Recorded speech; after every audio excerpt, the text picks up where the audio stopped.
बिहार में जो चुनाव हुआ उसने दिखा दिया कि 40 में 30 सीट हम लोग जीते। 177 असेंबली सीट पर आउट ऑफ 243। अपनी स्क्रीन पर इन दो तस्वीरों को देखिए। 3 जुलाई 2012 की इस तस्वीर की अपनी एक अलग ही कहानी है। नीतीश कुमार के साथ माला पहने खड़ा ये शख्स कोई और नहीं बल्कि संजय झा है। संजय झा को नीतीश कुमार ने आज जेडीयू का कार्यकारी अध्यक्ष घोषित कर दिया।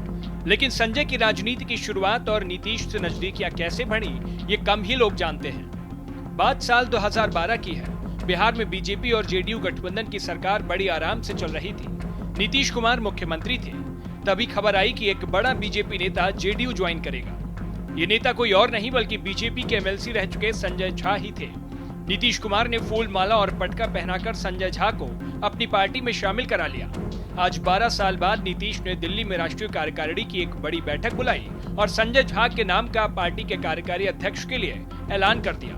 दिलचस्प ये कि आज सिर्फ बिहार में ही जेडीयू की बीजेपी के साथ सरकार नहीं बल्कि केंद्र की सरकार में भी जेडीयू की अहम भूमिका है।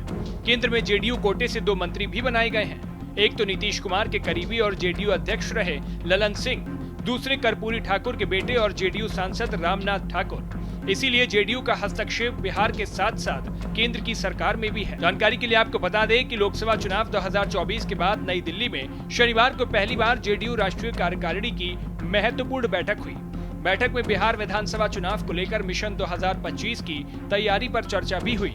वहीं नीतीश कुमार के बेहद करीबी और भरोसेमंद संजय कुमार झा को पार्टी का कार्यकारी अध्यक्ष पद की जिम्मेदारी भी सौंपी गई। संजय कुमार को जेडीयू का कार्यकारी अध्यक्ष बनाने का प्रस्ताव खुद नीतीश कुमार ने दिया, जिसके बाद सर्वसम्मति से संजय झा को यह जिम्मेदारी सौंपी गई। पार्टी के कार्यकारी अध्यक्ष बनाए जाने पर संजय झा क्या बोले, आप खुद ही सुनिए। जिम्मेदारी दी गई है, किस तरह से देख रहे हैं? राष्ट्रीय कार्यकारी अध्यक्ष बनाया गया, कितनी बड़ी जिम्मेदारी है? बहुत बड़ी जिम्मेदारी हमारे नेता और हम लोग के राष्ट्रीय अध्यक्ष मुख्यमंत्री नीतीश कुमार जी ने दिया है।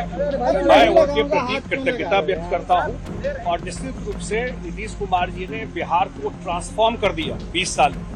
तो इनके काम को बात को लेकर के अन्य जगह भी जाना ये एक उद्देश्य रहेगा, लेकिन बड़ी जिम्मेवारी है। नेशनल एग्जीक्यूटिव की बेहद महत्वपूर्ण बैठक थी, कई मुद्दों के ऊपर चर्चा हुई, कुछ अहम विषय जिनके ऊपर चर्चा बताए हमने। नहीं, वो तो प्रस्ताव आपको दे देंगे। जो प्रस्ताव सब पास हुआ है उसको आप देख लीजिए। लेकिन अभी मेन यही है कि बिहार में जो चुनाव हुआ उसने दिखा दिया कि 40 में 30 सीट हम लोग जीते।